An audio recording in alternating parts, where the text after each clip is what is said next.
Introduction. Meena, it's lunchtime and you are not eating. Is everything okay with you? No, I'm feeling toothache. I wish I could be a plant. A plant? Yes, because they don't have teeth for intaking nutrients for their growth. Yes, it's amazing. But I wonder, how do they do this? Yes, we will discuss this in detail. Objectives. At the end of this lesson, you will be able to discuss about uptake of mineral ions, explain the translocation process of mineral ions, describe the phloem transport, describe the pressure flow or mass flow hypothesis. Uptake of mineral ions. Friends, as we all know that plants do not have teeth and digestive organs like us. They obtain their carbon and most of their oxygen from CO2 in the atmosphere. However, their remaining nutritional requirements are obtained from minerals and water for hydrogen in the soil. Let us first know how do they uptake mineral ions. Unlike water, all minerals cannot be passively absorbed by the roots. Two factors account for these minerals are present in the soil as charged particles or ions, which cannot move across cell membranes, and the concentration of minerals in the soil is usually lower than the concentration of minerals in the root.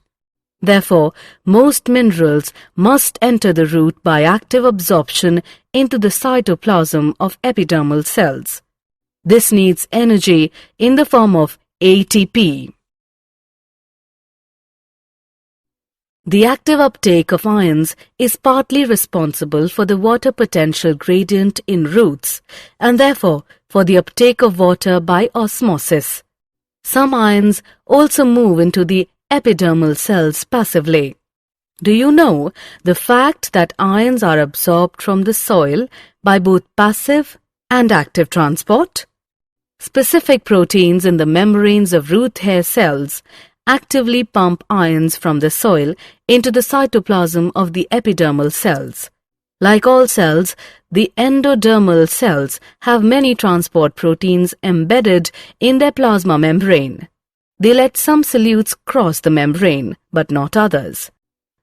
Transport proteins of endodermal cells are control points where a plant adjusts the quantity and types of solutes that reach the xylem. Note that the root endodermis, because of the layer of submarine, has the ability to actively transport ions in one direction only. Translocation of mineral ions. After the ions have reached xylem through active or passive uptake, or a combination of the two, their further transport up the stem to all parts of the plant is through the transpiration stream. The chief sinks for the mineral elements are the growing regions of the plant, such as the apical and lateral meristems, long leaves, developing flowers, fruits and seeds, and the storage organs. Mineral ions are frequently remobilized, particularly from older, senescing parts. Older dying leaves export much of their mineral content to younger leaves.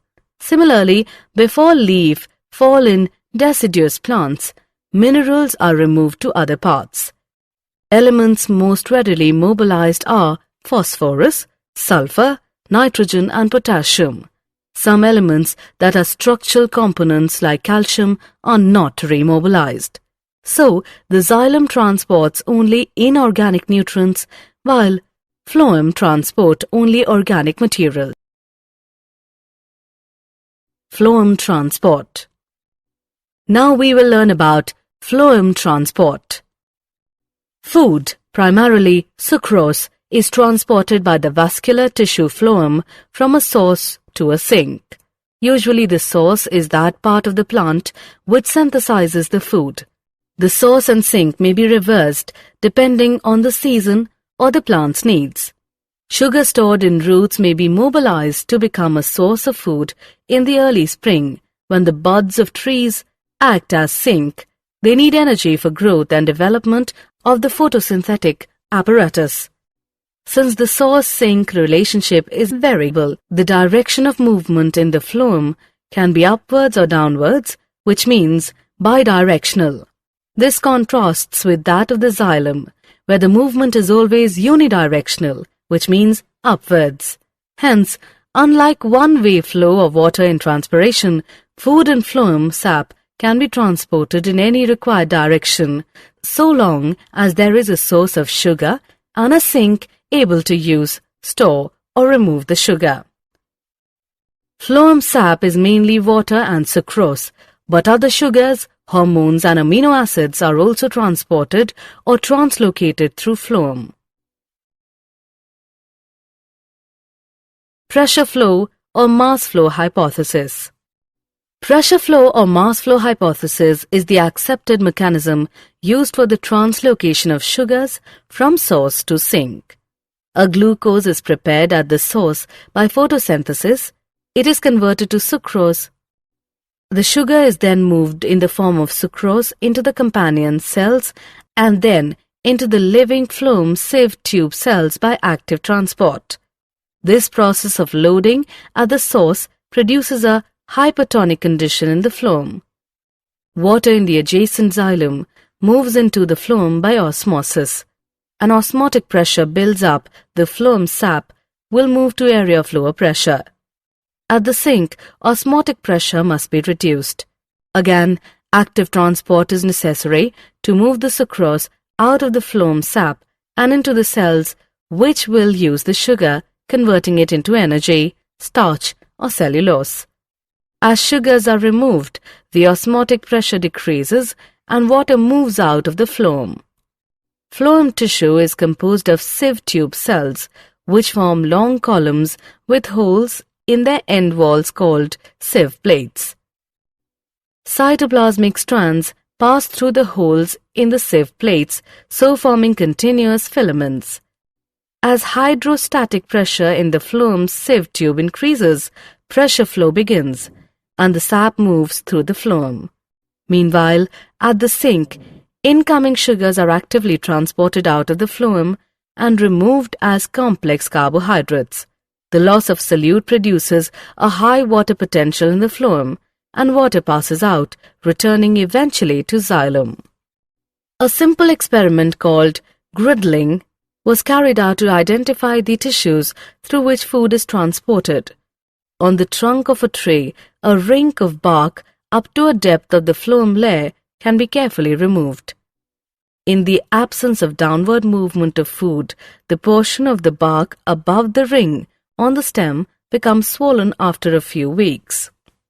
This simple experiment shows that phloem is the tissue responsible for translocation of food, and that transport takes place in one direction, which means towards the roots. Summary. Let us summarize what we have learned. Most minerals must enter the root by active absorption into the cytoplasm of epidermal cells. This needs energy in the form of ATP. Ions are absorbed from the soil by both passive and active transport. Specific proteins in the membranes of root hair cells actively pump ions from the soil into the cytoplasm of the epidermal cells. Transport proteins of endodermal cells are control points where a plant adjusts the quantity and types of solutes that reach the xylem. After reaching the ions to xylem by actively or passively, the further transport the stem to all plant parts is through transpiration stream. The chief sinks for the mineral elements are the growing regions of the plant, such as the apical and lateral meristems, young leaves, developing flowers, fruits and seeds, and the storage organs. Elements most readily mobilized are phosphorus, sulfur, nitrogen and potassium. Food primarily sucrose, is transported by the vascular tissue phloem from a source to a sink. The source of synthesized food is the leaf, and sink is the part that kneads or stores the food. The direction of movement in the phloem can be upwards or downwards, which is called bidirectional, whereas in xylem, the movement is always unidirectional, which means upwards. The accepted mechanism used for the translocation of sugars from source to sink is called the pressure flow hypothesis.